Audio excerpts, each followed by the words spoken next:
start, leg 2, we're crossing the Irish Sea. We're going in the Irish Ferries ferry. New country. It was so great to have left Canada behind, and I felt like we were finally making progress and moving forward towards our goals.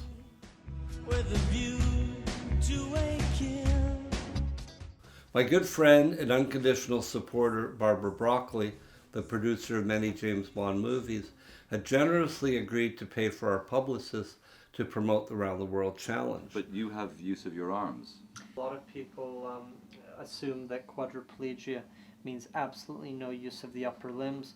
In actual fact, all 4 limbs have been affected.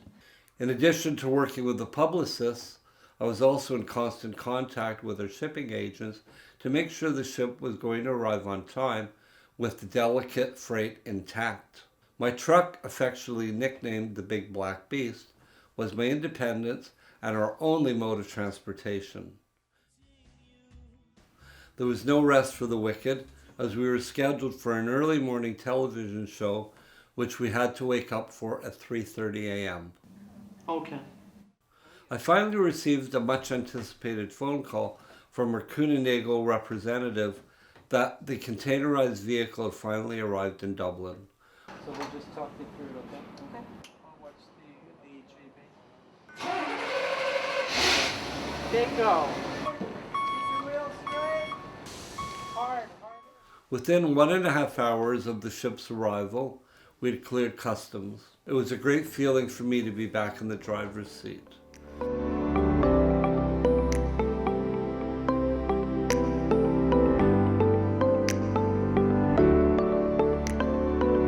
While in Scotland, the team took part in a visit to the Scottish Southern General Hospital, the Queen Elizabeth Spinal Centre. In terms of the types of injuries, what would you say the breakdown is? We were given a comprehensive visit to the first-class facility. It was great to bring my grandmother along. I gave an informal talk to some of the staff and patients. The following day, one of the newspapers ran a story about our visit, and I was pleased to see that they mentioned Granny Ferguson. He's the man who helped me drive. Yeah, let's. Oh, lovely bakery. But here, let me show you how it works. On April 10th, we drove to Hemel Hempstead in North London and stopped in at Steering Developments Limited to meet with Peter Roke to have them look at my steering box as it was acting up. Peter was responsible for getting me on the road 1 year after my accident, putting me in a modified Audi coupe. Excellent. Come up to the right. That's good.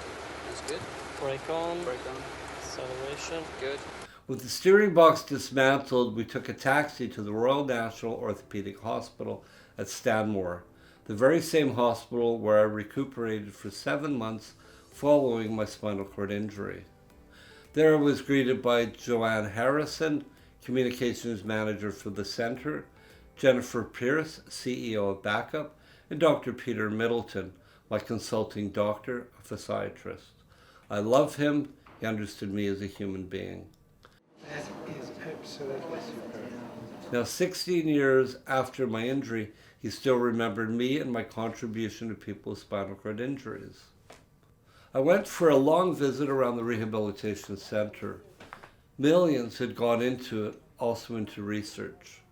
The press was on hand with lots of photos. This visit brought back many emotions.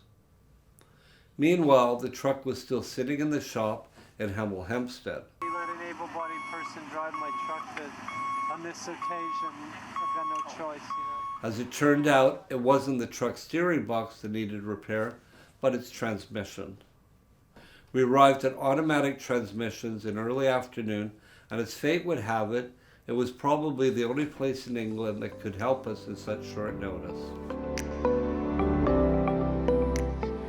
And so there was a bit of pressure on me from every angle, and there was no way out because I was committed to looking after Mike. And I'm so pleased to have not one of my best friends. I'm going to call Paul Chalmers my best friend. We've known one another for the better part of 40 years. And of course, when my spinal cord injury happened, many people were devastated, none more than Paul. Not only was he devastated, he cared so much about, me and my welfare, what had happened to me. He literally took some time off work and came to help me as a personal support worker. So what were your first recollections when you heard about my accident and spinal cord injury?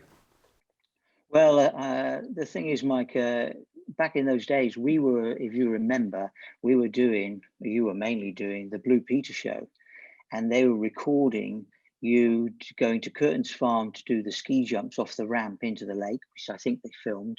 Then on the Monday, I went to watch the program, and at the start of the program, I was there waiting for you to see you on the Blue Peter show, and Karen Keating, I think, who was the presenter, said, "I'm really sorry, there's been some terrible news, but Mike, who was supposed to be with us today, has been in a terrible accident, and we wish him all the best and our love and best wishes." And that's when I found out.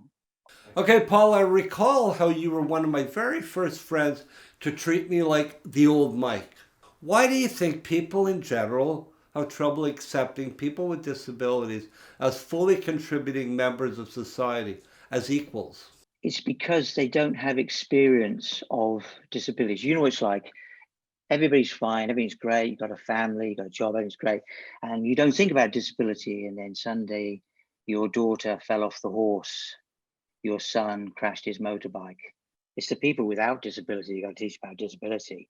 And that's why in the old days when we ran over their toes in the wheelchair, and when we got kicked out of the nightclub, and we were all the different things we did in that wheelchair, going up down the escalators in Marks and Spencer's, we exposed people to the disabilities.